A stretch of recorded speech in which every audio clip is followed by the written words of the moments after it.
Our next speaker is Bryan M. Kuderma, who is a certified financial planner, a Life Underwriting Training Council fellow, an investment advisor representative with Kuderma Financial Teams. He is a perennial qualifier for the industry's prestigious $1 Million Roundtable, and he's the author of the best-selling book, Millennial Millionaire, A Guide to Become a Millionaire by 30. Bryan, where were you 20 years ago when I was trying to do it? All right. I made it by a penny. Bryan, please welcome Bryan Kuderma.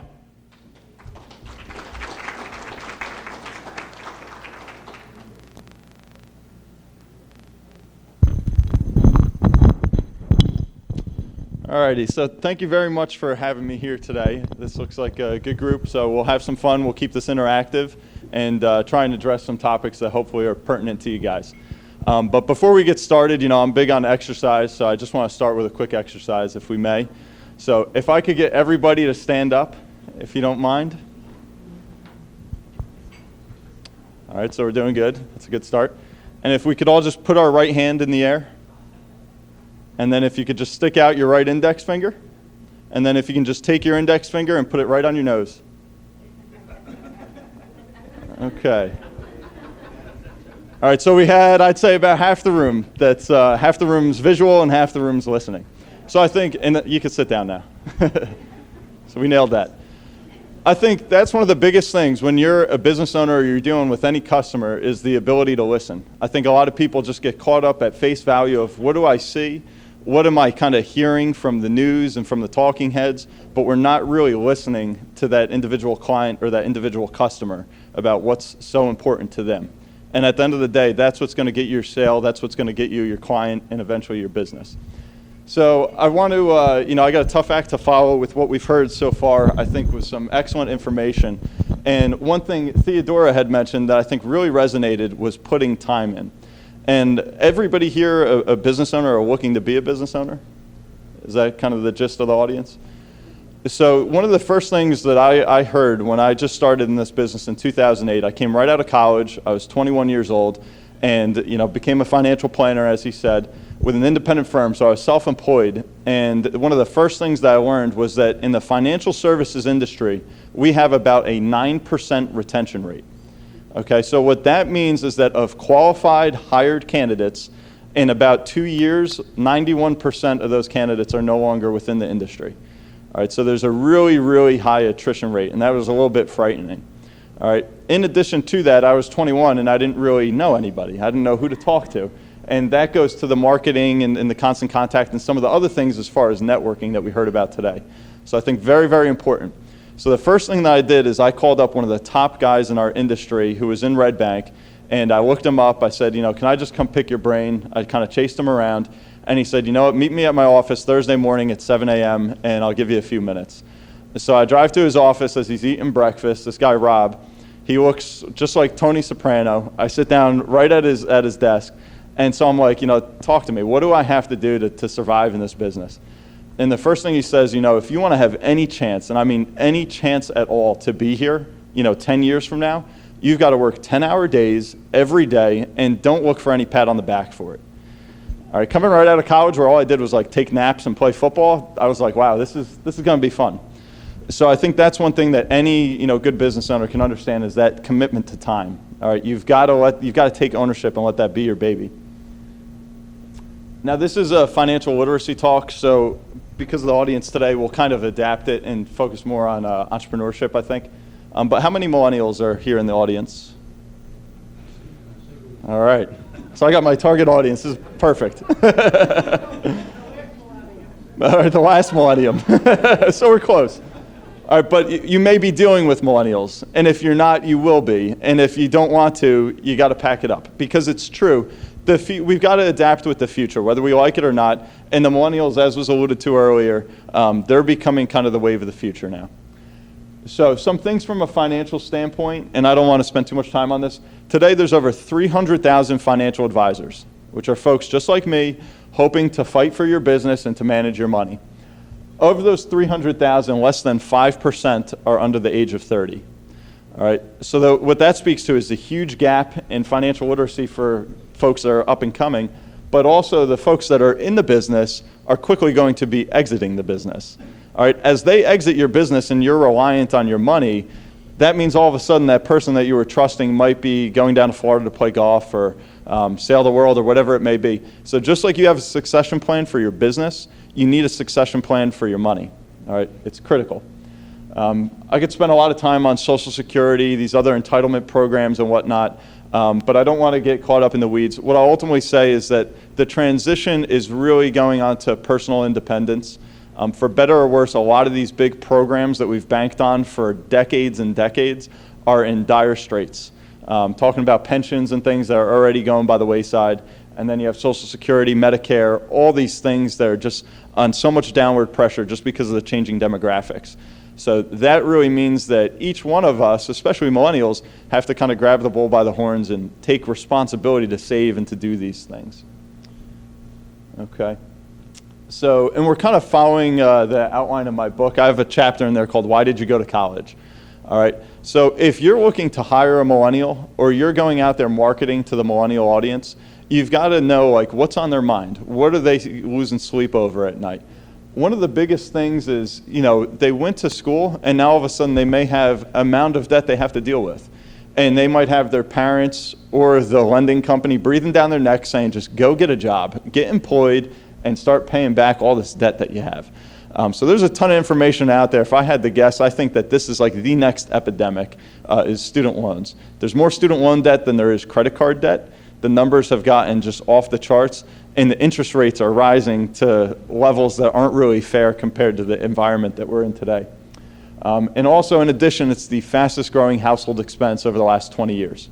Okay, a lot of people think healthcare, you know, my health insurance premium's going up and up, cost of food, housing, nothing is even remotely close to the cost of higher education. It's just kind of taking off.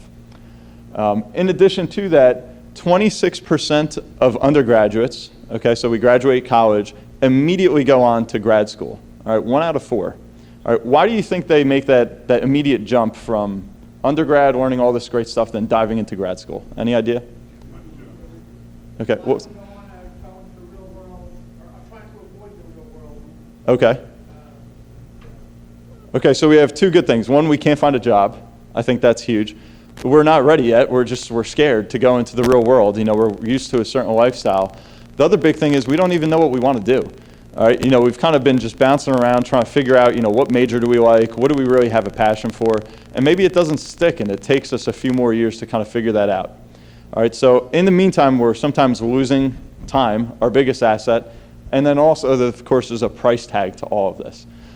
So those are things that I constantly speak to with my clients about college, and just know why you're going there. And when you're hiring, you know, a young person, you really want to find out what their passion is. A lot of studies done on millennials say that we're not so focused on money as we are kind of leading a life of significance. All right, and I think that's why this whole going green thing and all that stuff has really, you know, gotten so much momentum, is that some of these other things that we want to leave an impact and not just say, hey, we went to work 9 to 5 and made a bunch of money. So those are some of the things that we kind of run into. So when you work with a young person that maybe is in your organization and they don't have their passion yet, you have to try and help them identify that. And I think one of the things after you identify that is you want to try and give them ownership. Okay, so you might be the business owner, you may be the entrepreneur, and that person is just saying, hey, I'm an employee, I got hired here, I'm going to put in my time and get my paycheck. All right, but to really get the most out of that employee, you have to make them a partner in the business. And I don't mean an equity partner, but you've got to let them know that they're going to have an impact on this business in whatever aspect it may be, and that they're actually responsible for that outcome. And I think having that sense of responsibility just gives you that ownership that, you know, I am a member of this team, and I'm not just here 9 to 4, okay, or 9 to 5. So those are some different things that we kind of look at on the young professional college-educated crowd. Another thing that I'm constantly talking about is ignore the Joneses, another chapter in my book. And this is one of the biggest flaws I find in financial planning, especially for young folks. Okay, we get out there, maybe we land our first job, and then immediately we start kind of competing with, you know, our neighbor, our buddies from college, and so on and so forth. All right, every generation can fall prey to this, but when you do it at an early age, I think it can really kind of put you behind the 8 ball. So some of the things I constantly harp on, especially for business owners, is you need to have a budget. All right, cash is king. There's nothing new and kind of revolutionary there, but I think that makes the world go round. You got to be able to stay liquid, and that's all a product of having a sound budget. One thing usually I use as kind of a rule of thumb is you want to try and be saving, about 20% of your income, whether that's going into investment accounts, retirement plans, just into your bank account, whatever it may be. I think that's a great habit to get into is, I made $100,000 this year. Somewhere, somehow, I put $20,000 away for the future. Okay? Those are really good habits to build. 6 months expenses in cash. Okay? I say this for a household, and I also say it for a business. Okay? Just like we heard earlier, a business doesn't just hum full speed every single week of the year. All right, businesses are cyclical. We're going to have maybe some slow times of the year. What's going to bail us out there is that line of credit, that cash that we have on hand, whatever it may be that's kind of keeping us liquid. All right, so I think that's something that's so critical when you take a jump into owning your own business. And then, of course, the other thing, just keeping a tab on your FICO score, your credit scores. I deal mostly in the medical market, and I speak at a lot of teaching hospitals. I deal with doctors all day. They don't know what their FICO score is. They don't know what it means. They're absolutely clueless on what the credit score is. So it's something that you want to learn, you want to pay attention to if you're not already. And part and parcel to that is credit cards and managing your debt. Okay, you got to understand good debt, bad debt, and kind of the hierarchy there. Again, whether you're just a business owner, employee, or kind of running the whole shop, those are things that you need to know. Now getting into things that I think are more pertinent to starting your own business. This is another chapter I call the $1 million phone. So when I started out, like I said, I was 21 and I didn't really have anywhere to turn. I was learning a lot. I thought I had a lot of great material, a lot of great knowledge to share with folks, but I was kind of all dressed up with nowhere to go. And as you know, when you start a business, you could have the greatest pool supply in the world. You could have the best architecture firm in the world. If you're not speaking to someone, if someone's not standing in front of you, it's all for naught, okay? They say that, Einstein, he could have been the brightest guy ever, but if he wasn't able to kind of get that knowledge in front of a crowd or down on paper, no one would even know his name today. So the way that I look at it is start networking now, all right? Again, this is kind of to a younger audience, but you can do it at any stage of your career. Okay, your network could be anyone from a friend that you went to college with, your next door neighbor, to someone that you may meet here today. Okay, that can literally change your life. And that's one of the things I talk about in my book is I love asking my clients, a husband and wife, how'd you guys meet? And I hear the stories of, my buddy asked me to go out to the bar. We were going to watch a Giants game, and I turned around and I just bumped into this girl by accident and spilled a beer, and then we talked, and lo and behold, they're married 35 years later.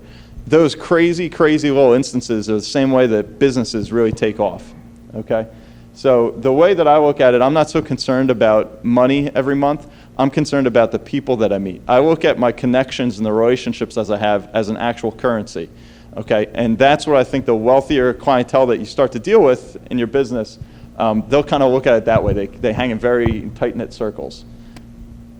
Right in there is build reciprocity. Okay, I think that's critical. When you're starting out in a business, just like I was and didn't have a whole lot to offer, I knew that I would have to give a lot before I was able to receive anything. All right, so is anybody here Sicilian by chance? Yes, okay. So there's an old Sicilian saying that a man does not do favors, he accumulates debts. And it sounds like a little, not the friendliest term, but I think there's so much truth in that in the business world that, I want to reach out, I want to help everyone I can. But there may come a time where now that person's able to help me or we can end up doing some business together. Okay, so you have to view everybody as a potential customer, prospect, client. Keep in touch. One of the first things that I learned is don't burn any bridges on your way up because you don't know when you may need them on the way down. All right, life isn't always going to go perfect. I've seen it just in my 8 years in the business. I'm sure you folks have seen it. Our connections are the folks, our friends that will be able to help us rise and help us pick us up, maybe when times are tough. So I think keeping in touch with everybody is critical, and that's where constant contact, that's where LinkedIn, Facebook, All these things are at our disposal that can just help us out so much. And that's been instrumental in my business, where buddies that I went to high school with, I haven't really spoken with, hey, I saw this thing you put up on Facebook, I just wanted to talk to you real quick. And that happens all the time. So I think that utilizing the internet and all these different opportunities to stay in front of people is an excellent opportunity. And then the last thing, stay current. You've got to know your business. Whatever field that you're in, you got to have your finger on the pulse. The worst thing I noticed early in the business is when, I'm this big financial advisor, I would just kind of be listening to Z100 on the radio or something, BSing with my buddies, and then I show up to a client meeting, they say, oh my God, could you see what happened to Apple this morning with their dividend? And I'm clueless, all right? Right out the gates, all of a sudden now I've made a bad impression, all right? And your first impression isn't gonna make a sale, but it can wreck it. All right, so I think that being kind of on your A game and being engaged with that customer is just always, always important. So those are just some different things kind of on that front. Again, kind of coming back to the financial world, which I don't want to spend a lot of time on, but I'm sure you will have advisors in your life, whether it's your accountant, your financial guy, your attorney, or just a friend that you confide in. In the financial space, one of the things that I've kind of spent a lot of time on with the CFP board is in 2005, there were 48 designations in the financial services industry, which is absolutely insane, okay? We fast forward just 5 years and it actually doubled. There were over 95 financial designations out there, all right? So as people are saying, I just don't get money, it's confusing to me. Unfortunately, as an industry, we just confuse the heck out of it even more. So I spent some time on, what's a CFP, a certified financial planner. That's akin to like your CPA on the accounting side. So as you go out there and you kind of build your power team, which inevitably as a business owner you'll need, think about working with an attorney, a CPA, a CFP, and getting these people on the same page so that they're really communicating to one another. And those will be your centers of influence. All right, and you have to follow your dollar. I think that's something that's critical is, when you're out there and you're saying, where do I start my business? Take a step back and look at where you spend every day of your life. Who does your dry cleaning? Where do you go every Friday to, grab dinner? All those different things, those small interactions, those are people that, again, you can reach out to and say, hey, I've started my own thing and kind of at least have a conversation. And then one thing I like to talk about, another chapter, is what's called win at work. So this is just a statistic that's really upsetting to me. Gallup did a poll and it said that 13.3% of workers in America today enjoy their job.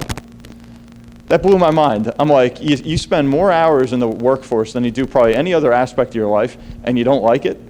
I'm like, what's the point of working at that point? Just to maybe one day hopefully retire if everything goes perfectly as planned.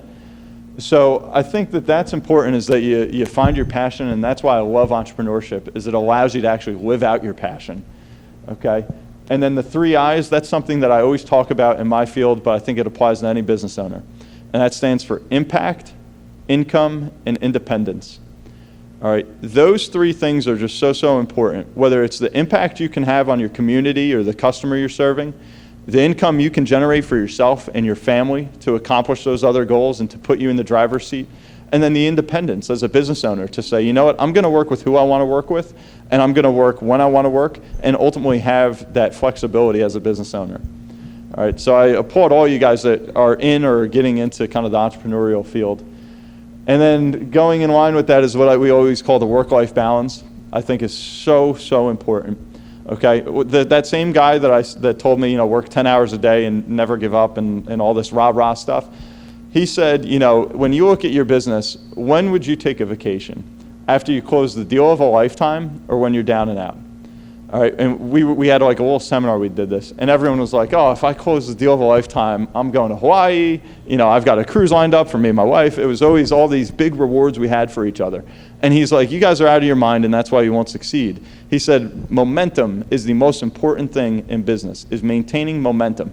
Okay, so that would be like Michael Jordan just going 20 for 20, just killing it all game, and then the coach pulls him out of the game in the 4th quarter with the game on the line. All right, you just took all the momentum out of that team. Right? When you often want to do that vacation or that getaway is when you need to recharge the batteries. When you're down and out, you can't figure out what the heck's going on. Sometimes that's the best time to step away, decompress, and then just kind of get back on your feet. That, for someone who's an entrepreneur that becomes a workaholic, that's like the hardest thing to say, you know what, I'm down and out, things aren't good, and I'm going to take a step back. To me, that's scary as could be, but oftentimes that generates the best results. And then if you're afraid of being an entrepreneur, I love this statistic. 80% of millionaires in the USA today are first generation. Okay, that means that money doesn't hang around too long, and the American dream's still here, where you can dive into a business, pave your own way, and maybe one day become a millionaire through your business.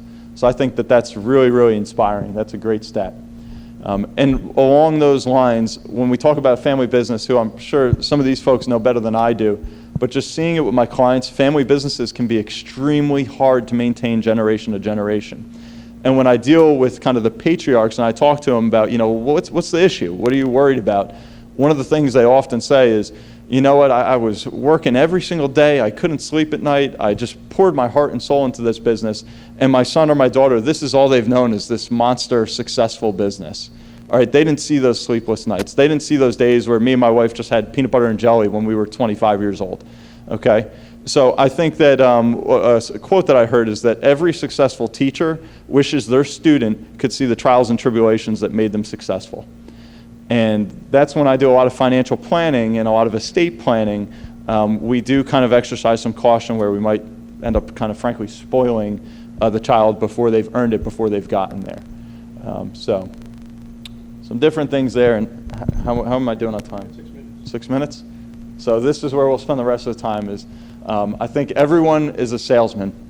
And most people would say, that's insulting. I think that's the best compliment in the world, okay? If you believe in something, you've got to be ready to go tell the world about it, all right? And I think that's every single business owner needs to do that. And so this is kind of what we say makes up a salesman. First is the description, which is who are you? If I walk in your door and you got a business owner, I want to know what makes you tick. Why are you in this business? And what exactly is this business? So you have to very, very quickly and succinctly be able to describe exactly what your value is, what your business is. If you can't do that within 60 seconds, you're going to get someone that kind of dozes off and maybe leaves and walks out the door. All right, so you got to know who you are. The meaning is, why are you? Why did you start this business? Why are you here? Why are you trying to help me? Again, those are things that you have to be able to answer very quickly and bring that to light for your customer. And the relevance is ultimately, why me? If I'm just Joe Schmo walking through the street, why am I a good candidate for your product or for your service? And then you have to be able to drill that down quickly. And finally is the value. Okay, so the value in any sale is it's going to avoid a threat. So there's something I'm worried about that you're going to remove from my world, or there's an opportunity that you're going to help me exploit. All right, so either remove a threat or provide an opportunity. And ultimately, that's the value of your business or of your service. Okay, and in line with that, a story that I often like is, everybody know who the CIA, the Central Intelligence Agency? Okay, so they have spies like moles that go abroad and they entrench themselves, literally behind enemy lines to garner more information from the enemy or from these suspect people that are out there. All right, when they go out there, these are kind of like the Green Berets of the CIA, and I can't remember the name of the spy, but that's kind of what they do. And they have a mantra called "Remember the Mice." All right, every time that they're sent out on one of these missions for a year or 2 years to embed themselves there, they say, "Remember the mice." And mice stands for money, ideology, compromise, and ego. Okay, so when you make a sale, when you sit down with someone, you have to hit one of those 4 triggers. I'm going to provide a service or a product that will generate more money for that customer, okay, that's in alignment with some ideology that they have that makes them feel better about themselves, maybe going green or what have you. Is a compromise, okay, where it's a win-win situation, or I'm boosting their ego in some fashion. All right, so I think those are some of the critical elements of ultimately making a sale or getting yourself a customer. And then lastly, in closing, again, this is for my millennial audience. I do a lot of college talks and stuff. Anything truly novel is invented during one's youth. Later, one becomes more experienced, more famous, and more blockheaded. That was Albert Einstein said that. So just stay open-minded, I think, is something that's good to kind of keep with you. Alrighty, so that's pretty much everything. I thank you for your time, and I'm excited for questions. Oh, And one more thing I forgot to mention is my book I have in the back, Millennial Millionaire, and it's $10 a copy, and as I'm here, obviously, I'd be happy to autograph that. So at the end, I'll stand back there. If you'd like to pick up a copy, feel free. Thank you. Thank you, Bryan.